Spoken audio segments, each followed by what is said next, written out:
Hi viewers, నా పేరు doctor Kranthikumar Reddy, consultant andrologist, J andrology and men's health. మాకు విజయవాడ, వైజాగ్, రాజమండ్రి మరియు నెల్లూరులో బ్రాంచెస్ ఉన్నాయి. అండ్ ఈ మంత్ నుంచి కర్నూలులో కూడా మా హాస్పిటల్ బ్రాంచ్ స్టార్ట్ చేయడం అనేది జరిగింది. ఈ వీడియోలో నేను చెప్పబోయే ముఖ్యమైన టాపిక్ వ్యారికోసిల్ ప్రాబ్లం అండ్ ఆ వ్యారికోసిల్ ప్రాబ్లంకు ఉండే ట్రీట్మెంట్ ఆప్షన్స్. జనరల్గా వ్యారికోసిల్ అంటే టెస్టిస్ లోపల ఉన్న రక్తనాళాలు ఉబ్బిపోయి టెస్టిస్ లోపల ఇట్లా బ్లడ్ వెజల్స్ ఉంటాయండి. ఇది టెస్టిస్. ఈ టెస్టిస్ లోపల ఈ బ్లడ్ వెజల్స్ అనేది ఇట్లా ఉండాలి, ఇది నార్మల్. కానీ కొంతమంది పేషెంట్స్లో ఈ టెస్టిస్ లోపల ఉన్న బ్లడ్ వెజల్స్ ఉబ్బిపోయి దానివల్ల టెస్టిస్కి ఈ ఉబ్బిపోయిన బ్లడ్ వెజల్స్ నుంచి చెడు రక్తం అనేది వస్తూ ఉంటుంది. ఈ చెడు రక్తం అనేది రావటం వల్ల ఆక్సిజన్ లేని ఇంప్యూర్ బ్లడ్ రావటం వల్ల టెస్టిస్ టెంపరేచర్ పెరిగిపోయి దానివల్ల స్పర్మ్ కౌంట్ తగ్గిపోయి లేదా విరికణాల్లో కదలికలు తగ్గిపోయి పిల్లలకి ఇబ్బంది పడుతూ ఉంటారు. ఇది వ్యారికోసిల్ అనే ప్రాబ్లము. ఈ వ్యారికోసిల్ ప్రాబ్లంకి చాలా రకాలైన ట్రీట్మెంట్ ఆప్షన్స్ ఉన్నాయి. కొంతమంది ల్యాప్ వ్యారికోసిల్ సర్జరీ అంటారు, కొంతమంది ఏమో ఓపెన్ వ్యారికోసిల్ సర్జరీ అంటారు, కొంతమంది ఏమో ఎంబోలైజేషన్ అంటారు. బట్ అన్నిటికన్నా ఉన్న బెస్ట్ ట్రీట్మెంట్ ఆప్షన్ ఏంటి అని అంటే మైక్రో సర్జికల్ వ్యారికోసిలెక్టమీ. కానీ చాలామంది యూట్యూబ్లో కానివ్వండి లేకపోతే ఈ సోషల్ మీడియాస్లో మైక్రో సర్జికల్ వ్యారికోసిలెక్టమీ కన్నా ఎంబోలైజేషన్ అనే ప్రొసీజరు చాలా సింపుల్ ప్రొసీజరు అని చెప్పని పేషెంట్స్ని చాలా మిస్లీడ్ చేస్తున్నారు. రియల్గా పేషెంట్స్కి వ్యారికోసిల్ ప్రాబ్లం ఉండి అది సర్జరీ చేయించుకొని దానివల్ల స్పర్మ్ కౌంట్ పెరిగి న్యాచురల్గా ప్రెగ్నెన్సీ రావాలి వాళ్ళ వైఫ్కి, ఆ పేషెంట్స్కి మ్యాక్సిమం బెనిఫిట్ జరగాలి అని అంటే ఖచ్చితంగా మైక్రో సర్జికల్ వ్యారికోసిలెక్టమీతోనే ఆ బెనిఫిట్ అనేది జరిగిద్ది. ఎంబోలైజేషన్తో ఎట్టి పరిస్థితుల్లోనూ పేషెంట్స్కి అంత బెనిఫిట్ ఏమీ జరగదు. ఎందుకు అనంటే నేను ఇందాక వీడియోలో మీకు చూపించినట్లు ఇది టెస్టిక్యులర్ వెయిన్స్. సో ఈ టెస్టిక్యులర్ వెయిన్స్ అనేది ఈ టెస్టిస్ లెవెల్లో ఇట్లా డైలేట్ అయిపోయి ఈ వ్యారికోసిల్ ప్రాబ్లం అనేది వచ్చింది. జనరల్గా టెస్టిస్లో ఈ వెయిన్స్ ఎవరికైనా సరే ఈ టెస్టిస్లో వెయిన్స్ మినిమమ్ ఒక 8 to 10 వెయిన్స్ ఉంటాయి. ఈ 8 to 10 వెయిన్స్లో మొత్తం 8 to 10 వెయిన్స్లో ఒక 4 వెయిన్స్ 5 వెయిన్స్ డ్యామేజ్ అయిపోయి ఆ డ్యామేజ్ అయిపోయిన వెయిన్స్ నుంచి టెస్టిస్కి చెడు రక్తం వస్తా దాని నుంచి టెస్టిస్ టెంపరేచర్ పెరిగిపోయి స్పర్మ్ కౌంట్ తగ్గిపోయింది. సో ఏదైతే డ్యామేజ్ అయిపోయిన వెయిన్స్ ఉంటాయో 4-5 వెయిన్స్ వాటన్నిటిని మనము లైగేట్ చేసేయాలి. అన్నిటినీ లైగేట్ చేయకుండా జస్ట్ ఏదో ఒక వెయినో 2 వెయిన్స్ లైగేట్ చేసి మిగతా వదిలేసామనుకోండి, దానివల్ల ఉపయోగం ఏమీ ఉండదు. సో మనం మైక్రో సర్జికల్ వ్యారికోసిలెక్టమీ సర్జరీ చేసేటప్పుడు ఏం జరిగిద్ది అని అంటే ఖచ్చితంగా మనము సర్జరీ చేసేటప్పుడు ఈ ఆపరేటివ్ మైక్రోస్కోప్ అనేది యూస్ చేస్తాము. ఈ ఆపరేటివ్ మైక్రోస్కోప్లో మనకి టెస్టిక్యులర్ వెయిన్స్ డ్యామేజ్ అయిపోయినాయి. క్లియర్గా కనపడతాయి. ఎందుకంటే దీంట్లో మనం సర్జరీ చేసినప్పుడు ఇది 20 times మ్యాగ్నిఫికేషన్తో కనపడిద్ది. నార్మల్గా చూసిన దానికన్నా 20 రెట్లు జూమ్ చేసి దీంట్లో కనపడిద్ది. కాబట్టి కంపల్సరీగా ఏ వెయిన్స్ డ్యామేజ్ అయిపోయిన అనేది క్లియర్గా మనకు తెలిసిద్ది. అండ్ దాంతోపాటు సర్జరీ చేసేటప్పుడు మనము ఈ ఇంట్రా ఆపరేటివ్ డాప్లర్ యూస్ చేస్తాము. ఈ ఇంట్రా ఆపరేటివ్ డాప్లర్ అనేది ఈ బొమ్మలో ఈ ఇమేజ్లో నేను చూపించినట్లు ఈ రెడ్ది ఏదైతే ఉందో ఈ రెడ్ది టెస్టిక్యులర్ ఆర్టరీ అనమాట. ఎట్టి పరిస్థితుల్లో ఈ టెస్టిక్యులర్ ఆర్టరీని మనం ప్రిజర్వ్ చేయాలి. ఈ టెస్టిక్యులర్ ఆర్టరీని మనం లైగేట్ చేయకూడదు, ప్రిజర్వ్ చేయాలి. ఈ ఇంట్రా ఆపరేటివ్ డాప్లర్ యూస్ చేసినప్పుడు ఈ టెస్టిక్యులర్ ఆర్టరీ అనేది మనకి ఈజీగా ఐడెంటిఫై అయ్యిద్ది. నేకెడ్ అయితే తెలియదు టెస్టిక్యులర్ ఆర్టరీ ఏది వెయిన్ ఏది అనేది మనకు నేకెడ్ అయితే తెలియదు.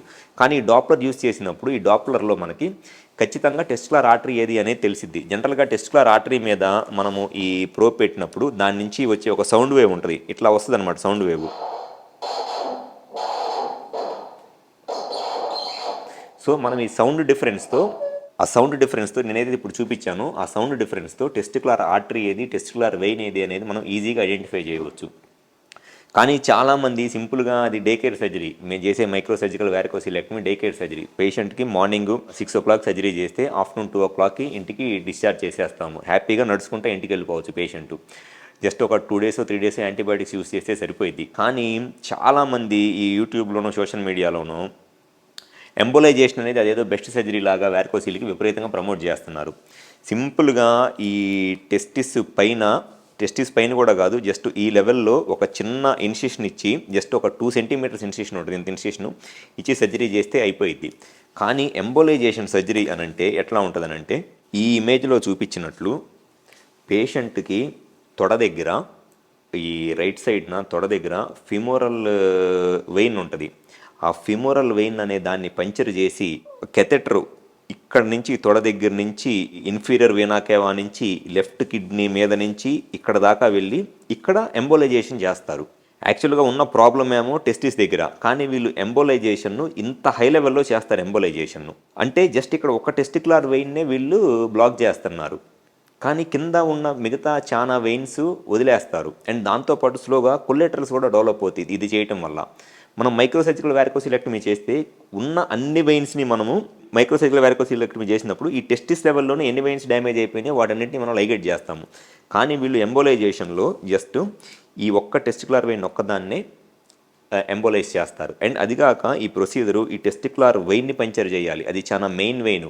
టెస్టిక్యులర్ వెయిన్ కనుక సర్జరీ చేసేటప్పుడు, ఇది టెస్టిక్యులర్ వెయిన్ కాదు, ఈ ఫిమోరల్ వెయిన్, ఈ ఇదిగోండి రైట్ ఫిమోరల్ వెయిన్, ఈ ఫిమోరల్ వెయిన్ కనుక సర్జరీ చేసేటప్పుడు ఎంబోలైజేషన్ చేసేటప్పుడు పొరపాటున డ్యామేజ్ అయితే కొంతమంది పేషెంట్స్లో ఆ కాల్ అనేది తీసేయాల్సిన పరిస్థితి కూడా రావచ్చు. బట్ అందరిలో వచ్చిందని కాదు, ఎందుకంటే ఈ కాలు మొత్తానికి ఉన్న వీనస్ రిటర్న్ అనేది ఈ ఫ్యూమరల్ వెయిన్ నుంచే వస్తుంది. సో ఈ ఫ్యూమరల్ వెయిన్ కనుక ఏమైనా ప్రాబ్లం అయితే అంత సివియారిటీ ఉంటుంది. సో వాళ్ళు ఏం చేస్తారంటే ఎంబోలైజేషన్ ఈ ఫ్యూమరల్ వెయినే లైగేట్ చేస్తారు, అది ఫ్యూమరల్ వెయిన్ని కెథెట్రైజ్ చేస్తారు. ఈ ఫ్యూమరల్ వెయిన్ని కెథెట్రైజ్ చేసి ఇంత పెద్ద కెథెట్రు ఈ రైట్ కిడ్నీ పక్క నుంచి లెఫ్ట్ కిడ్నీ పక్క నుంచి ఇట్లా తీసుకొని వెళ్ళి ఇక్కడ ఎంబోలైజ్ చేస్తారు. దీనికన్నా సింపుల్గా 2 సెంటీమీటర్స్ ఇన్సిషన్ ఇస్తే అయిపోయే దానికి ఇంత ప్రొసీజర్ అనేది వేస్ట్. అండ్ దాంతోపాటు కాస్ట్ వైజ్ వచ్చేటప్పటికి మైక్రోసర్జికల్ వారికోసిలెక్టమీతో చేసిన దానికి ఎంబోలైజేషన్ చేసిన దానికి ఎంబోలైజేషన్ 2 times 3 times ఎక్కువ కాస్ట్ అయింది మైక్రోసర్జికల్ వారికోసిలెక్టమీ కన్నా. సో ఎవరైతే వారికోసిల్తో బాధపడతా పిల్లలకి ఇబ్బంది పడుతున్నారో ఈ ఎంబోలైజేషన్లు ఇవన్నీ జస్ట్ ఫ్యాన్సీ టర్మ్స్, వాళ్ళు ప్రమోట్ చేసుకోవడానికి మీరు మైక్రోసర్జికల్ వారికోసిలెక్టమీ ఆపరేషన్ చేయించుకోవాలి, మాది ఆపరేషన్ కాదు అని చెప్పి చెప్తారు. అది యాక్చువల్గా ఆపరేషన్ కన్నా ఇంకా పెద్ద ప్రొసీజరు. యాక్చువల్గా ఇదే ఇంకా సింపుల్ ప్రొసీజర్. మార్నింగ్ చేయించుకొని ఈవినింగ్ కల్లా వెళ్ళిపోవచ్చు. 2 days ట్యాబ్లెట్స్ వాడుకుంటే 3rd day నుంచి ఏ వర్క్ అయినా వెళ్ళిపోవచ్చు. సో ఎవరైతే ఈ వారికోసిల్ ప్రాబ్లంతో బాధపడతా పిల్లలకి ఇబ్బంది పడుతున్న మగవాళ్ళు ఉన్నారో మీరు జస్ట్ ఆ యూట్యూబ్లోనో సోషల్ మీడియాలోనో ప్రమోట్ చేసే వీడియోలకి ఇంప్రెస్ అయిపోయి ట్రాప్లో పడొద్దు. మీకు కనుక వారికోసిల్ ప్రాబ్లం ఉంటే మాకు విజయవాడ, వైజాగ్, రాజమండ్రి మరియు నెల్లూరులో బ్రాంచెస్ ఉన్నాయి. అండ్ ఇప్పుడు కర్నూలులో కూడా స్టార్ట్ చేశాము.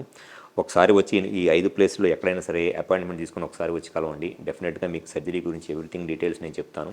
అండ్ కంపల్సరీగా మా దగ్గర ఈ మైక్రోస్కోప్ అండ్ ఈ డాప్లర్ 2 యూస్ చేసే సర్జరీ చేస్తాం కాబట్టి మ్యాక్సిమం బెనిఫిట్ అనేది జరిగింది. Thank you.